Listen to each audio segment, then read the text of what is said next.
Imagine I'm a small business and I'm not hiring you. I'm trying to, I'm going through thefonts.com or whatever, right. Adobe fonts, and trying to find a font that I can use for my company, right? What is some advice you would give me in terms of finding a decent font to tell the story? That is a hard one too. I definitely think that, again, I caution people that if you're kind of dabbling this from an amateur standpoint, I would say pick something really legible.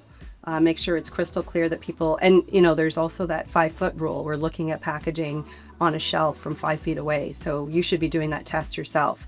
We do have this tendency, because we're working with digital tools, to think everything looks great because it's blown up on a screen and we're staring right at it. So we may make some choices that don't actually end up working in the real world under grocery store lights from 5 feet away.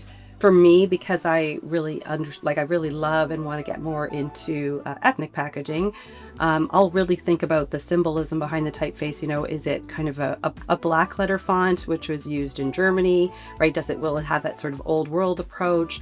Or is it very sort of art deco that you see in a lot of Italian packaging? So you can really tell so much of even like the cultural, historical story through your typefaces. I can tell you a great example. I have one of the brands that I always showcase when I'm doing webinars, and that is Chobani.